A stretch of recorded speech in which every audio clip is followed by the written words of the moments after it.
O que o dinheiro nunca comprou. Capítulo 1. A escola, o jardim e o menino invisível. Há coisas que a gente só entende quando já é tarde demais para voltar atrás. O Colégio Santa Lúcia era daqueles lugares que pareciam ter sido construídos não para ensinar, mas para impressionar.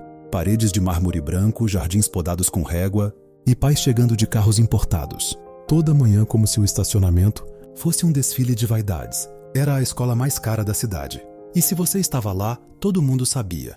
Ou porque era rico, ou porque servia aos ricos. Lucas tinha 15 anos quando entendeu a diferença.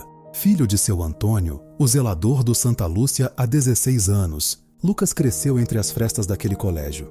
Conhecia os corredores antes dos professores chegarem. Sabia qual torneira do banheiro masculino pingava. E tinha o hábito de pegar os livros esquecidos nas salas para devolver, antes da limpeza passar. Não por obrigação. Era simplesmente quem ele era. Ele não era aluno do Santa Lúcia. Estudava à noite, numa escola pública a 2 bairros de distância.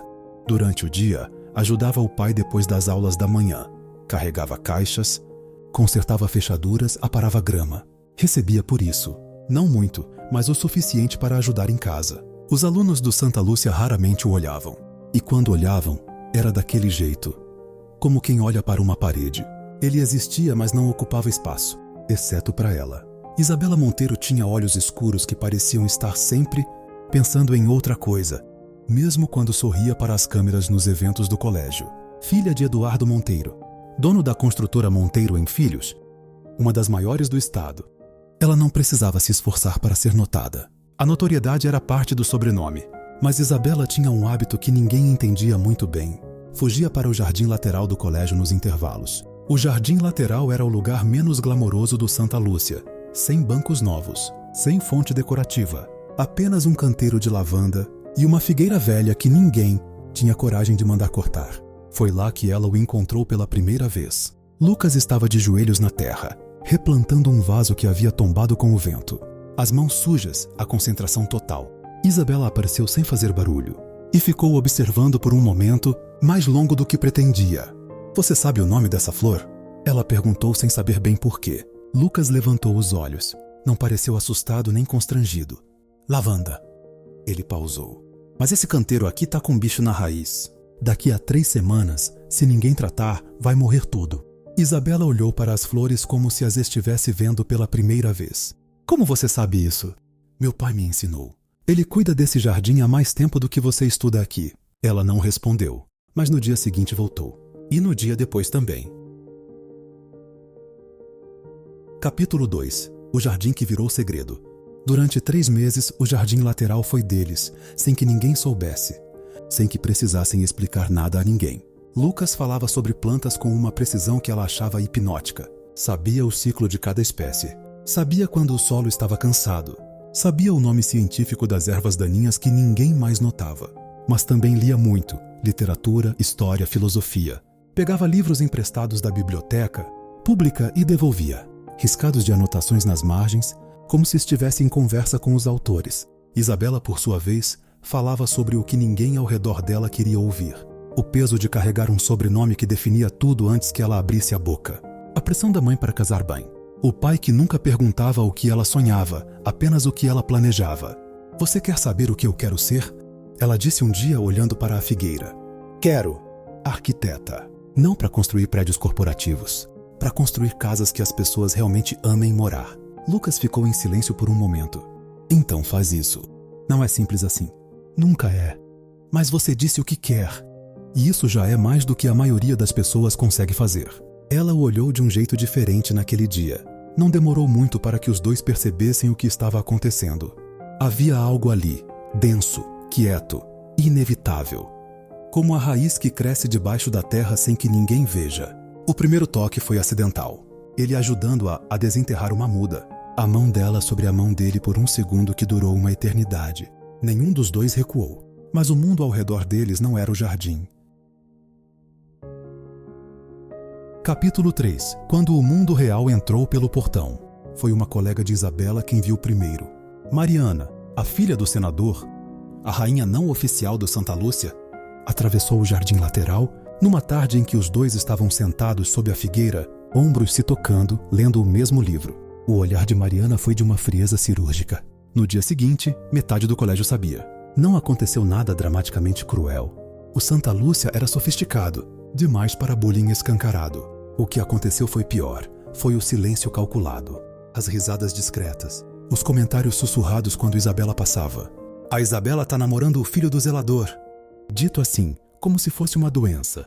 A mãe de Isabela, Dona Cristina, mulher de gestos elegantes e palavras afiadas, a chamou para conversar numa tarde de quinta-feira. A conversa durou 20 minutos. Isabela não repetiu o que foi dito, mas Lucas percebeu no dia seguinte que ela demorou mais para aparecer no jardim. E quando apareceu, havia algo diferente nos olhos dela. Não frieza, era pior. Era tristeza envergonhada. Minha mãe quer me transferir de escola, ela disse sem olhá-lo. Lucas não respondeu imediatamente. Olhou para as lavandas. Estavam florescendo. Ele havia tratado as raízes como prometeu. Você vai? Ele perguntou por fim. Não sei. Isabela. Ela o olhou. Você não precisa de permissão para saber o que quer. Ela chorou, discretamente. Do jeito que as meninas ricas aprendem a chorar para não estragar a maquiagem. E ele ficou ali, sem tocar, sem falar. Apenas presente, que era o que ela precisava. 3 semanas depois, seu Antônio foi chamado à diretoria. A conversa foi educada, muito educada. O diretor agradeceu os 16 anos de serviço, falou sobre reestruturação, sobre necessidade de perfil diferente para a nova fase do colégio. Ofereceu 3 meses de indenização acima do obrigatório. Seu Antônio entendeu sem que ninguém precisasse dizer em voz alta. Lucas soube quando chegou em casa e viu o pai sentado à mesa da cozinha, os papéis da rescisão à sua frente, as mãos grandes e calejadas completamente imóveis. Naquela noite, Lucas não dormiu. Ficou olhando para o teto e sentindo pela primeira vez o peso específico de ser pobre num mundo que nunca vai parar de lembrá-lo disso. Ele não voltou ao jardim, não porque esqueceu, mas porque entendeu. E Isabela, do outro lado da cidade, no seu quarto de paredes brancas e vista para o lago, ficou esperando por ele por dias. Até que parou de esperar, mas não esqueceu o cheiro de lavanda. Capítulo 4, 10 anos depois. O tempo tem um jeito silencioso de redistribuir as cartas. Lucas Antônio Ferreira tinha 26 anos quando fundou a Raiz, uma empresa de consultoria em bioarquitetura e sustentabilidade, que começou num apartamento de 40 metros quadrados e cresceu, com uma velocidade que ele mesmo não havia previsto. A ideia partiu de algo simples.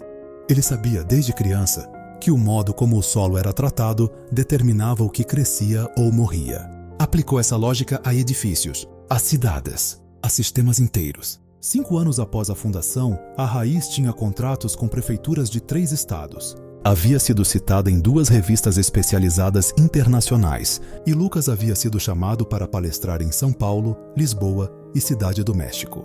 Ele morava num apartamento simples, não porque não podia melhorar, mas porque não havia urgência. Seu Antônio, aposentado, cuidava de uma pequena horta no quintal da casa que Lucas havia comprado para os 2. As mãos do pai, que um dia assinaram papéis de rescisão humilhante, agora plantavam tomates. Lucas havia aprendido a não guardar rancor, mas também havia aprendido a não esquecer. Isabela Monteiro tinha 27 anos, era arquiteta formada com distinção, e estava assistindo a empresa da família desmoronar em câmera lenta. Eduardo Monteiro havia expandido demais rápido demais. Novos empreendimentos em cidades, onde o mercado não estava pronto, financiamentos mal calculados, sócios que desapareceram no momento errado. A Monteiro em Filhos, que havia construído metade dos condomínios de alto padrão da região, estava afogada em dívidas. Os credores já circulavam. A imprensa especializada havia publicado 2 artigos discretos mais devastadores. Dona Cristina, que sempre soube o preço exato de tudo, estava aprendendo pela primeira vez o que era não ter preço nenhum. Isabela trabalhava num escritório médio de arquitetura. Ganhou seu próprio espaço profissional longe do sobrenome do pai e havia construído uma reputação pequena mais sólida. Mas a família estava pedindo que ela intercedesse, que usasse seus contatos, que encontrasse alguém disposto a negociar a compra de parte dos ativos antes que o banco tomasse tudo. Foi num evento do setor de construção sustentável que ela o viu. Lucas estava sendo apresentado como keynote speaker.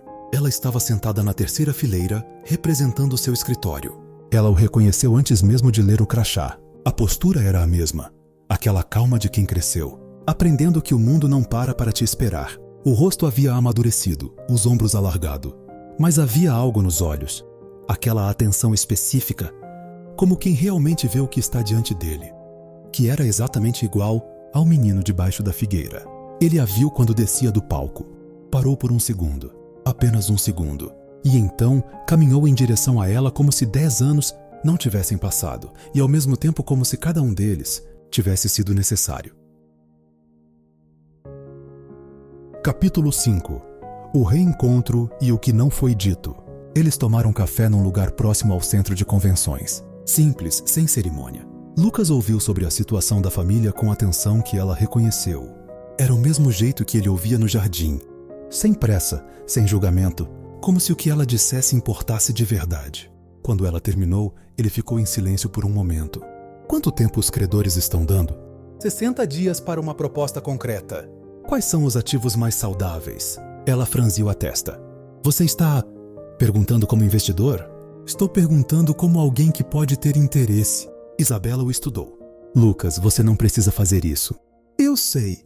Ele a olhou com aquela calma que ela havia passado 10 anos tentando descrever para si mesma. Por isso estou fazendo. A Raiz entrou na negociação como compradora de 2 terrenos específicos da Monteiro em Filhos, áreas que, nas mãos certas, podiam se tornar projetos de habitação sustentável com financiamento público. O valor era justo, não generoso. Não cruel, justo, o suficiente para que Eduardo Monteiro quitasse as dívidas principais e preservasse o que restava da empresa, como uma operação menor, viável. Dona Cristina, ao saber quem estava comprando, ficou em silêncio por uma tarde inteira. Na noite em que o contrato foi assinado, Lucas e Isabela caminharam pela cidade sem destino específico. A conversa foi a mesma de sempre. Fácil, densa, honesta. Como se o jardim ainda estivesse lá, em algum lugar entre eles. Por que você realmente fez isso? Ela perguntou. Lucas parou na beirada de uma praça, onde havia um canteiro de lavanda. Coincidência, que nenhum dos dois comentou em voz alta. Porque eu aprendi uma coisa com o seu pai, Isabela. Ele pausou. Ele me ensinou que o dinheiro pode comprar quase tudo. O emprego do meu pai, o silêncio do diretor, o afastamento da gente. Outra pausa. Mas ele não comprou o que eu me tornei. E não comprou o que você se tornou. Isso veio de outro lugar. Ela o olhou por um longo tempo. E agora? Ela perguntou. Ele olhou para as lavandas. Agora eu acho que as raízes já estão tratadas. Ele a olhou. A gente só precisa decidir se quer ver o que floresce. O que a lavanda guarda. 3 anos depois, a Raiz e um pequeno escritório de arquitetura assinaram, juntos, o projeto de um conjunto habitacional. Em área verde, 240 casas, jardins comunitários, sistema de captação de água da chuva. O projeto ganhou um prêmio nacional. O artigo numa revista do setor trazia uma foto dos dois no canteiro de obras. A legenda dizia: Lucas Ferreira e Isabela Monteiro, sócios e arquitetos do projeto mais comentado do ano. Não mencionava o colégio de mármore branco. Não mencionava o zelador. Não mencionava a lavanda. Mas quem os conhecia de verdade sabia que tudo havia começado ali. Num jardim lateral que ninguém visitava, entre 2 pessoas que o mundo havia decidido que não deveriam se encontrar. O mundo, como sempre, havia subestimado as raízes.